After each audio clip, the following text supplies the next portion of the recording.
வணக்கம். இது உங்கள் பிவி அஸ்ட்ரோ.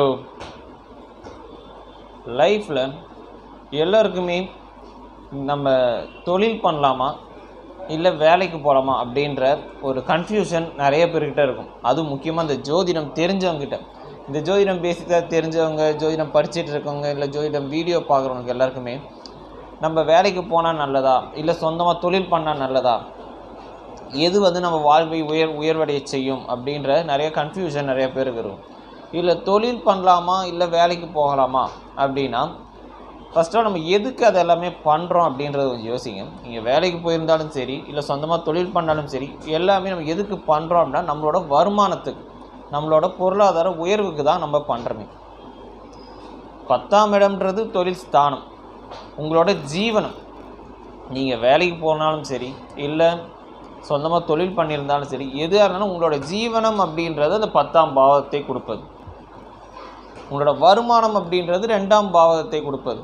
ஏன்னா நம்ம வேலை செஞ்சாலும் சரி இல்லை சொந்தமாக தொழில் பண்ணாலும் சரி, நம்ம சம்பாதிக்கவும் நம்மளோட பொருளாதார உயரத்தை அடைய வைக்கவும் தான் நம்ம அந்த தொழில் செய்கிறதோ இல்லை வேலை செய்கிறதோ எல்லாமே நம்ம பண்ணுறது.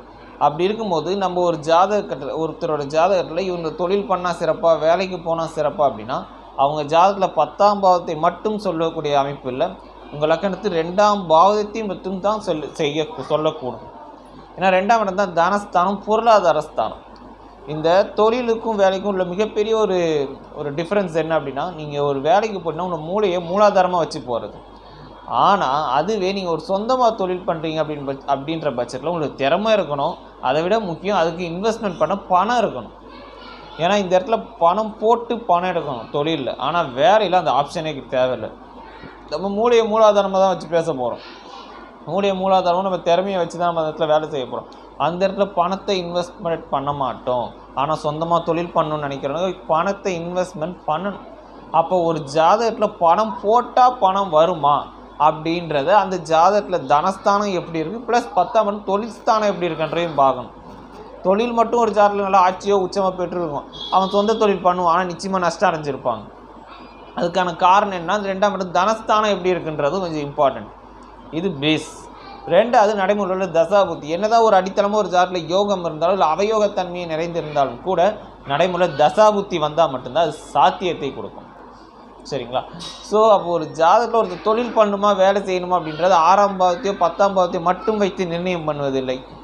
2ஆம் பாகம் உங்களோட தனஸ்தான நிலை என்ன, உங்களுக்கு பணம் போட்டு ஒரு சொந்தமாக தொழில் பண்ணுறீங்கன்னா ஒரு பணம் போட்டால் இன்வெஸ்ட்மெண்ட் பண்ணால் அது லாபகரமாக வருமா வராதா அப்படின்றத பார்த்து தான் சொந்த தொழில் பண்ணலாமா வேணாமான்னு டிசைட் பண்ணக்கூடிய அம்சமாக இருக்கும். சரிங்களா?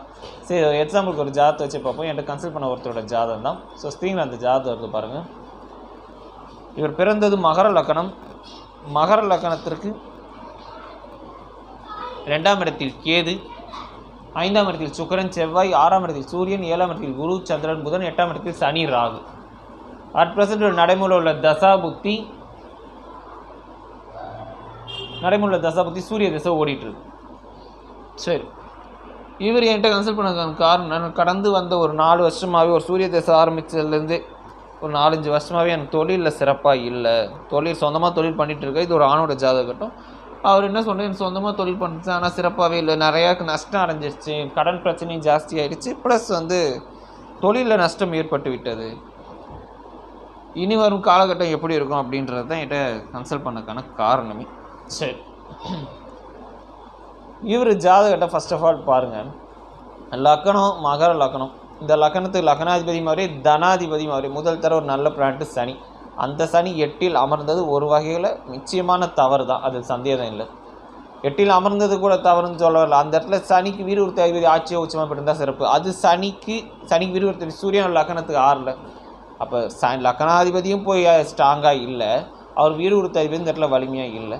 சரி, சனி தனித்து நிற்கிறாரா இல்லை சுவரோட பார்வையில் இருக்காரா அப்படின்னு பார்த்தாலும் அதுவும் ஒன்றும் இல்லை. அவர் அந்த இடத்துல ராகுவோட பின்னப்பட்ட நிலையில் டிகிரி வைஸ் ரொம்ப க்ளோஸ்டாக தான் இருக்குது.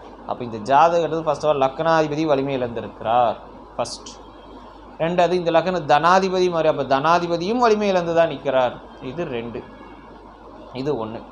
சரி, லக்கணத்தை உச்ச குரு பார்க்குறாரு, சரி பாக்கியாதிபதி பார்க்குறாரு, வளர்ப்பிறை சந்திரன் பார்க்குறாரு, உண்மைதான். ஒரு லக்கணத்தை பொதுவாக ஒரு இயற்கை சுவர்கள் பார்வை செய்வது அப்படின்றது சிறப்பு. 50% லக்கணத்தை பார்வை செய்வது. அவர் உச்சகுரு, இந்த லக்கண திருதிய விரையாதிபதி அவயோகத்தன்மை நிறைந்த பிளானட் தான் குரு, இதில் எந்த சந்தேகமும் இல்லை. ஆனால் அந்த கிரகம் இயற்கை சுபர்.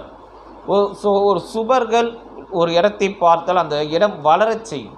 ஸோ அப்போ அந்த லக்கணத்தை பார்ப்போம். அப்போ லக்கணம்ன்றது என்ன? உயிர். லக்கணன்றது என்ன? அவனோட சுபத்தன்மை, அவரோட சுபாவத்தை சொல்லக்கூடிய இடம். லைஃப்பில் ரொம்ப கஷ்டத்தில், அதாவது வாழ்க்கை தேவைகளை நிச்சயமாக பூர்த்தி செய்ய கொடுப்பது தான் லக்கணத்தின் வலிமை. ஒரு சாப்பாடுக்கோ துணிமணிக்கோ இருக்கிற இடத்துக்கோ அதுக்கு பஞ்சம் வராது. ஏன்னா உச்ச குரு பார்க்குறார். வளர்ப்பிறை சந்திரன் பாரு, அவர் ஆட்சி பெற்ற சந்திரனாக நிற்கிறார். பாக்கியாதிபதி பார்க்குறார். புதன் எப்பயுமே பார்த்தீங்கன்னா சுபரோட சேர்ந்தா சுபர், அசுபரோட சேர்ந்தா அசுபர். இரட்டைத்தன்மைக்குரியவர். ஸோ அந்த இடத்துல 2 சுபர் தான் கூடியிருக்கு. அந்த இடத்துல புதன் கூண்டதும் சுபர் தான். ஸோ அப்போ லக்கணத்தை சுபர்கள் பார்வை செய்து லக்கணத்தை 50% வலிமையை கொடுக்கும். ஆனால் இந்த இடத்துல லக்கணாதிபதி முழுமையாக வலிமை இழந்து நிற்கிறார் என்று தான் அர்த்தம். ஏன்னா லக்கணத்து 8ஆம் இடத்துல ராகு கேதுவோட கூடியிருக்கார். ப்ளஸ் 8ஆம் அதிபதி வீடு கொடுத்த அதிபதி ஸ்ட்ராங்காக இல்லை. ஸோ இந்த இடத்துல லக்கணாதிபதி ஸ்ட்ராங்னு எடுக்க முடியாது. பட் லக்கணம் மற்றும் ஓரளவுக்கு இயற்கை சுவர்களால் வலிமை பெற்றிருக்கிறது. சரி, இது இருக்கட்டும். இவர் கேட்ட கேள்வி கான்செப்ட் வரும், ஏன் தொழிலில் சிறப்பாக இல்லை? தொழில் ஸ்தானாதிபதி ஆச்சு. அவர் கேட்ட கேள்வி என்ன தான்? அவர் கேட்ட கேள்வி அதான், சார் லக்கணாதிபதி ஓகே நீங்கள் சொல்கிற மாதிரிலாம் நான் லக்கணத்தை குரு பார்க்குறாரு சார்.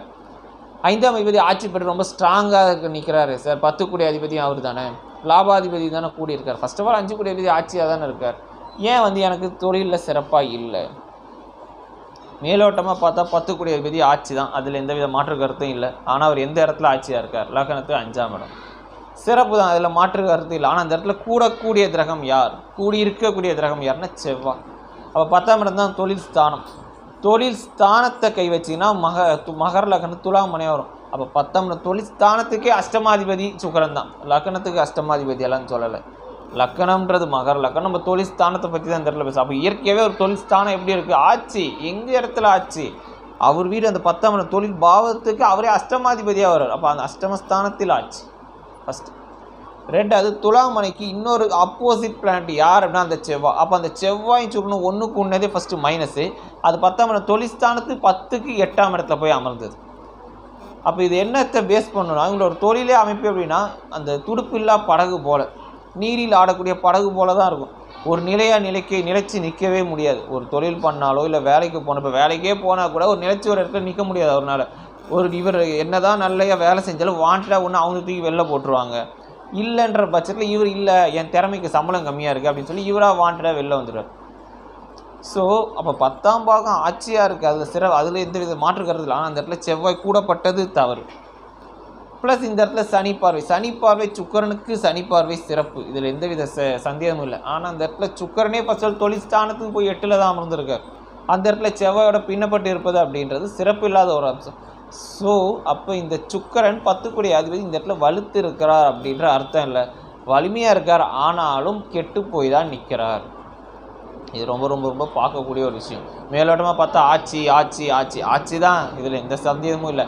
ஆட்சி தான் அந்த கிரகம். ஆனால் அவர் தொழில் பாவத்துக்கு 10ஆம் இடத்துக்கு போய் 8ல், அது செவ்வாயோட பின்னப்பட்டது மிக மிக தரும். இந்த இடத்துல செவ்வாய் இல்லை அப்படின்னா தொழில் பாவம் ஸ்ட்ராங்கு நல்லாயிருக்கும். ஆனால் இந்த இடத்துல அப்படி கிடையாது. அப்போ இது மைனஸ். மேலோட்டமாக தான் நல்லா இருக்குது, உள்ளே பார்த்தா ஒன்றும் கிடையாது. அப்போ அடித்தளமாக ஒரு தொழில் ஸ்தானம் கெட்டுருக்கு. சரி, 2ஆம் பாவம் தனஸ்தானாதிபதி நிலை என்ன? தனஸ்தானாதிபதி லக்கணத்து 8ல் தன் வீட்டை தானே பார்க்குறார் அப்படின்றது சிறப்பு அப்படின்ற இடத்துல நம்ம பேசினாலும், பட் 2ஆம் இடம் தனஸ்தானத்துக்கு அந்த சனி போய் 8ல் அமர்ந்து தன் வீட்டை தானே பார்க்குறார். ஆனால் அந்த இடத்துல சனியே ஸ்ட்ராங்காக இல்லையே. சனி இப்போ ஒரு கிரகம் ஒன்று, அந்த கிரகம் வலிமையாக இருக்கணும். எந்த கிரகம் வலிமையாக இருக்கா இல்லையா, அது ஆதிபத்திய விசேஷத்தை கொடுக்குமா கொடுக்காதா அப்படி எப்படி தெரிஞ்சுக்கலான்னா, ஒன்று அந்த கிரகம் வலிமையாக இருக்கணும், ஒன்று இல்லை அது அப்படி இல்லைன்ற பட்சத்தில் அதுக்கு வீடு கொடுத்த அதிபதி வலிமையாக இருக்கணும், 2. சரி, எனக்கு அதுவும் அப்படி இல்லை, அந்த கிரகத்துக்கு நட்புகளோட துணையோடு நிற்கணும். இப்போ சனினா சுக்கரனோட நிற்கணும், இல்லை சுக்கரன் பார்வை சனி மேலே விழுந்திருக்கணும், அந்த மாதிரி. ஸோ இந்த மாதிரி ஏதாவது ஒரு ஆப்ஷன்ஸில் இருக்கணும். அப்படி எந்த ஆப்ஷன்ஸில் இல்லாமல் அந்த சனி ராகு கேதுவோட ரொம்ப நெருங்கிய நிலையில் அமர்ந்தது, ஸ்தானபல ரீதியாகவும் 8ஆம் இடத்தில் அமர்ந்தது, அதற்கு வீடு கொடுத்த விதி 6ஆம் இடத்தில் அமர்ந்தது. ஸோ சனி டோட்டலாக வலிமை இல்லை.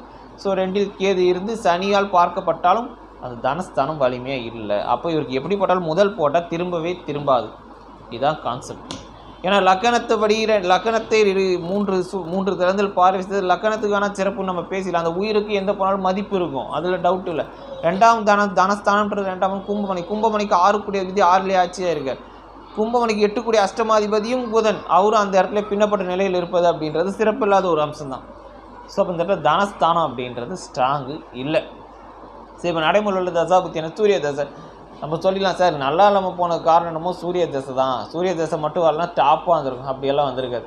சூரிய தசையை பொறுத்த வரைக்கும் அஷ்டமாதிபதி தசை தான். இந்த மகர லக்னத்துக்கு என்னை பொறுத்த வரைக்கும் முதல் அவயோகத்தன்மை நிறைந்த கிரகம் யாருன்னா சூரியன் தான். அதில் எந்த வித மாற்று கருத்தும் இல்லை. ஸோ அப்படிப்பட்ட சூரியன் 8க்குரியது 6இல் கெட்டது சிறப்பு. அது சிறப்புன்னு எடுக்க முடியாது. ஏன்னா கெட்ட கிரகம் மேலும் கெடும்போது அது யோகத்தை தான் கொடுக்கும். கெட்டவர் கெட்டிடும் ராஜயோகம் சொல்கிறோம்ல, அது எல்லா பிளானட்டுக்கும் கிடையாது, எல்லா ஜாதத்துக்கும் கிடையாது. அதற்கும் விதிவிலக்குகள் உண்டு. விதி என்ன? கெட்டவர் கெட்டிடும் ராஜயோகம். அதில் விதிவிலக்கு என்ன? அந்த சூரியன் நல்ல நிலையில் இருக்கணும். கெட்டிருந்து நன்மை பயக்கக்கூடிய அமைப்பில் இருந்தால் மட்டும்தான் நன்மையை செய்வார், இல்லை கொடுக்க மாட்டார். இவர் 8ஆம் அதிபதி 6இல் கெட்டது சிறப்பு, அதில் எந்தவித சந்தேகமும் இல்லை. ஆனால் அந்த சூரியன் நின்ன இடத்திற்கு, சூரியன் இப்போ லக்கணத்துக்கு 6ல், ஓகே சிறப்பான விஷயம் தான். அந்த சூரியனுக்கு நன்மை பயக்கக்கூடிய கிரகம் யாருன்னா செவ்வாய். அது சூரியனுக்கு 12ல் கெட்டது அப்படின்றது மிகப்பெரிய டிராபேக். ஃபஸ்ட்டு சூரியனுக்கு இன்னொரு பிளானட் நட்புகோள் ஏன்னா குரு உச்சம், அது வேணால் ஓகே நல்லா இருக்கார்.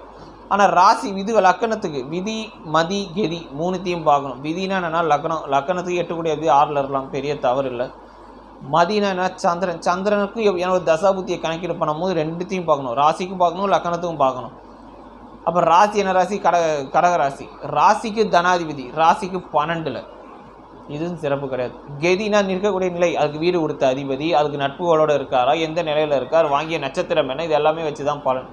ஸோ அப்போ அந்த சூரியன் 8க்குரியது 6இல் அமர்ந்து அதுக்கு நட்புகம் சொல்லக்கூடிய செவ்வாய் சூரியனுக்கு 12ல் கெட்டது அப்படின்றது சிறப்பு இல்லாத விஷயம்.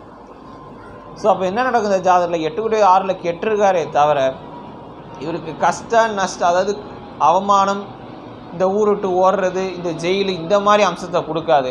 ஆனால் கடன், நோய், வம்பு, வழக்கு பிரச்சனை, இந்த மாதிரி விஷயத்தை எல்லாம் 6ஆம் இடம் சம்மந்தப்பட்ட வேலையை அனைத்தும் கொடுக்கும். ஆனால் 8ஆம் ஆதிபத்திய வேலையை செய்யவே செய்யாது. இதுதான் விஷயம். இப்போ 8ஆம் இடம் வலுத்து இருந்தால் என்னன்னா, இப்போ கடன் பிரச்சனை ஒன்று ஊரை விட்டு ஓடுறது, இல்லை இந்த ஜாமீன் கையெழுத்து போட்டு இவர் சம்மந்தமே இல்லாமல் ஜெயிலுக்கு போகிறது, இல்லை ஒரு ஹவுஸ் அரெஸ்ட்டு, இந்த வகையில் விபத்து கண்டத்தை கொடுத்துருக்கும். ஆனால் இந்த 6ஆம் இடம் சம்மந்தப்போ அப்போ என்ன நடக்கும்?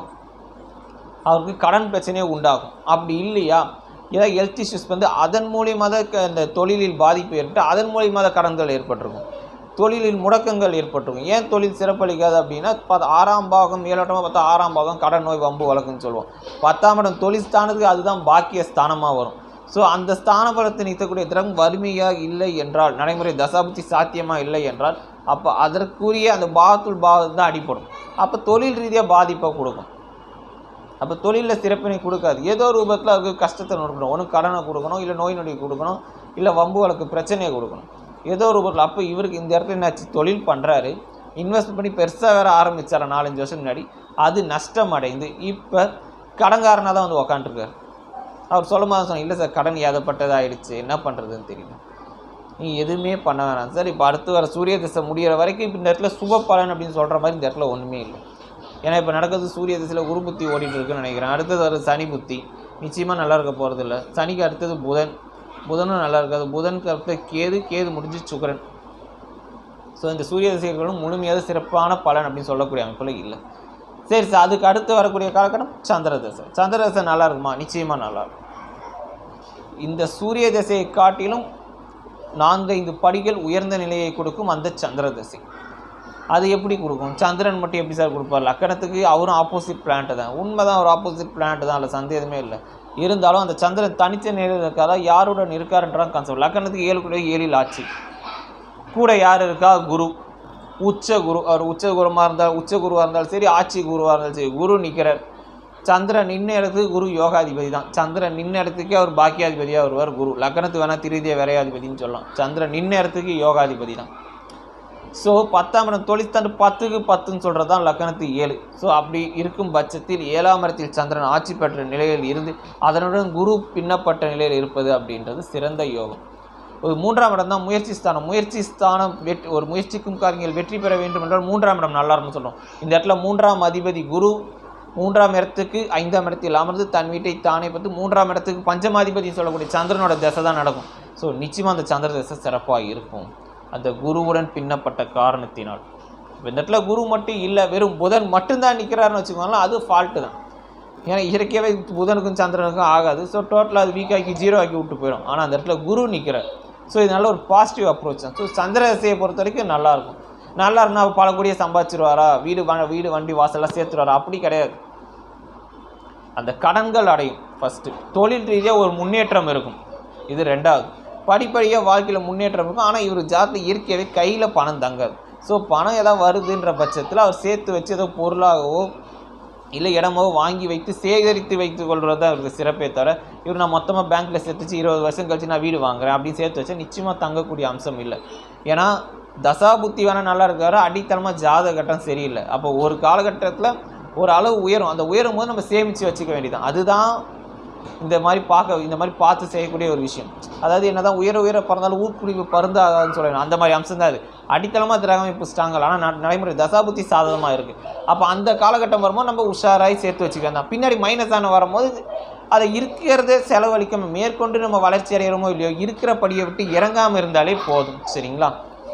ஸோ அப்போ ஒரு ஜாதக கட்டத்தில் அடித்தளமாக கிரக அமைப்பு ரொம்ப ரொம்ப முக்கியம். அடுத்தது நடைமுறையில் தசாபுத்தி முக்கியம். 2மே பாசிட்டிவாக இருந்தால் மட்டும்தான் நாம் முயற்சிக்கும் காரியங்கள் அனைத்தும் வெற்றியும் நம் வாழ்வின் நல்ல உயரத்தையும் உச்சாணியை தொடரக்கூடிய ஐஸ்வர்யமும் கிட்டும். சரியா? நாம் அடுத்த வீடியோவில் வேறொரு தலைப்புடன் சந்திப்போம். நன்றி, வணக்கம். பாப்பா இப்படி கத்துற பாப்பா நீ